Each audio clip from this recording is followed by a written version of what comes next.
Okay, final review. So this is on Tuesday from 4:30 to 6:30. I hope that works for everybody. If that's a conflict, you can let me know. Okay. Tuesday, that's when it's scheduled on our scheduler here for finals. We're going to be in a different room. We're going to be in the same building, but in, I think it's IA 212. I'll confirm that with you on Thursday, but we're going to be in a different room because someone else is going to be in here. I'm pretty sure we got moved over to IA 212. I'll confirm that with you on Thursday. Okay. Okay, so from the last midterm,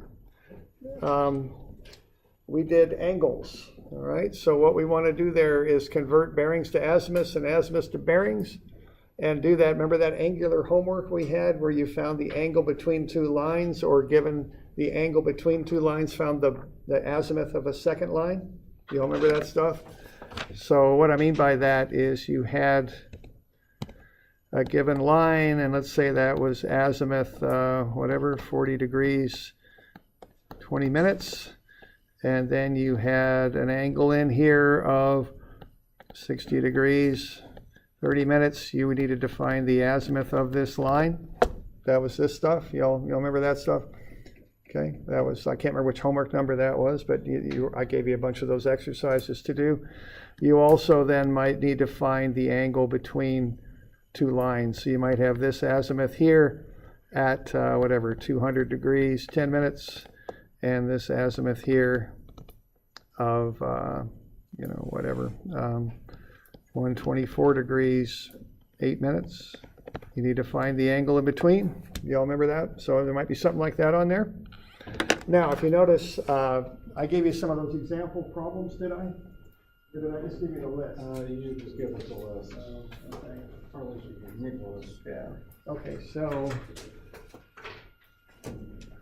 Aha. There they are.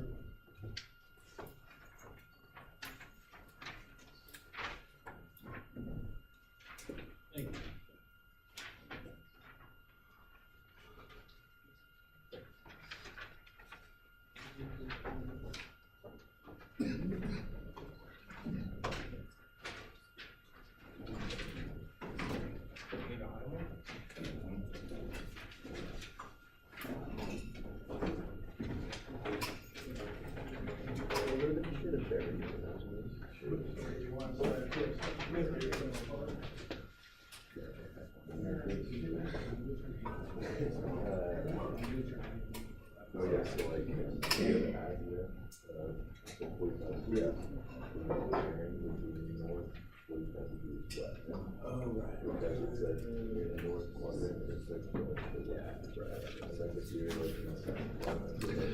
So I've just handed out some of the example problems. So what you have there is you've got a traverse, and then I've showed the traverse table filled in there. So that's one thing you might need to do. I don't know if I would give you a full traverse, but I would give you part of one and have you fill in the table to do the adjustments and find the coordinates and do that sort of thing.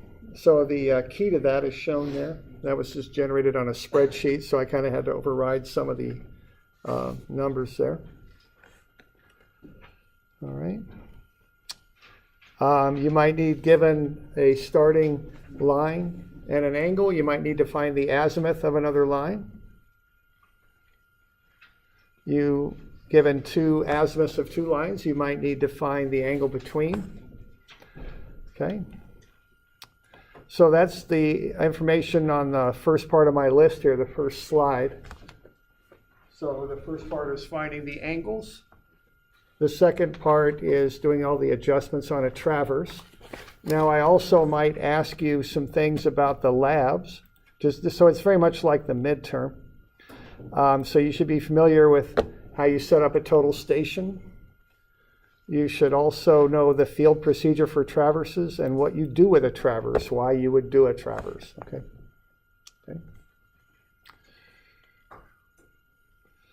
Okay, then we did topo surveying, and that can be a couple of different things. That can be if you know where your instrument is and your backside is, and you know what point you're going to foresight, I'd like you to be able to calculate what you would tell the people to do to accomplish that. What angle right would you measure? What distance would you shoot? So if you got the instrument at A, you backsight B, you're going to foresight C. How would you do that? Okay. So, you're going to put the instrument at A, backsight B. How would you set point C? That's what I'm asking you. So what angle and what distance? Okay.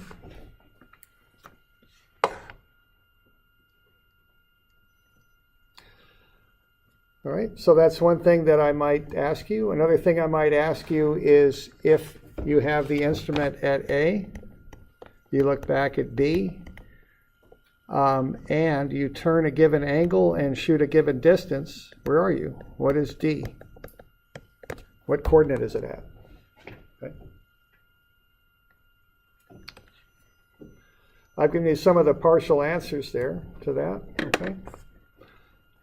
And we can go over this in class also, how to do some of this stuff, but this was all covered on the homework. I might also have you make a contour map. Okay, that might involve some of this trigonometric leveling like we did on the lab. So there you've got the elevation of point A, you've got the HI up to the instrument, you've got a vertical angle and a distance to the prism, and then you've got a height of the rod. So given that information, how do you find the elevation of B? You start at A, you go up to the instrument, then you're going to shoot down from the instrument to the prism, and then down from the prism to the ground. How do you get the elevation of B? Okay.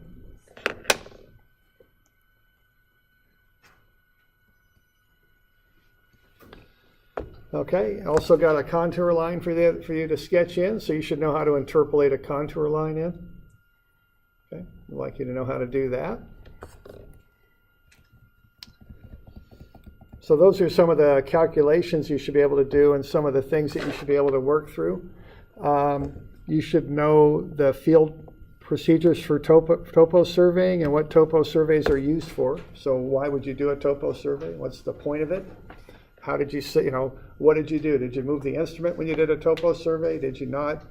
How did you proceed with the survey? Okay, that kind of stuff. Okay, we should know the basic ideas behind GPS. So some of the stuff we've been covering kind of over and over again here, you should know that basic information. The geodetics we really didn't cover. We didn't get to all that, so I don't think we'll do the geodetics on the final. Okay, so you can cross that off. But you should know the basic theory of GPS and how it works. And the data processing that we covered today. Okay. Should know how to read an almanac. Okay, that kind of thing. All right. Okay, now the survey types, I'd like you to know the difference between control surveys and mapping and layout surveys. We've kind of gone over that. There's kind of these specific labs we did, but there's also the more general idea of what we did. Okay, and these control surveys quite often are done first. We did two of them, right? We did the level loop. That's where you set elevation. Then we did the traverse. That's where we set horizontal. I did a controlled GPS survey, although, to set up the topo lab, you didn't do that, but I did. And then the mapping surveys. What mapping surveys did we do? We did cross-sectioning, right? We did the topo survey, both with the conventional equipment on the ramp and the GPS equipment out behind the activity center. And then we did layout surveys where we laid out the pipeline for the grade staking and then the grandstands with the GPS. Okay.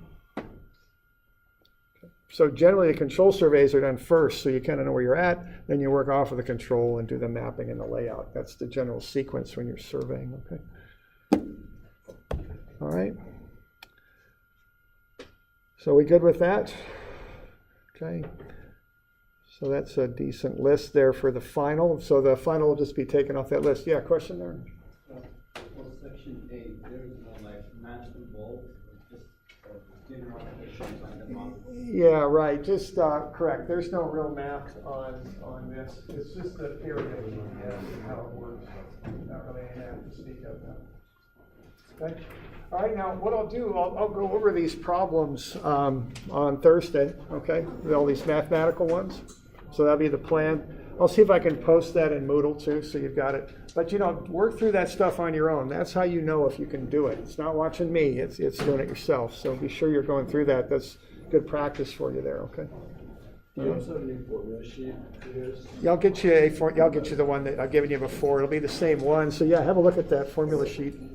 Have a look at that formula sheet, okay? So you know where stuff is and what forms. The formula sheet, or I can get you one here. I think I've got some if you want. It's just a blue formula sheet. It's the same thing. It's got the stuff on the right. Okay. Okay, I'm sorry. Just hang on just a second. I'm sorry. I just gotta, All right. Here we go.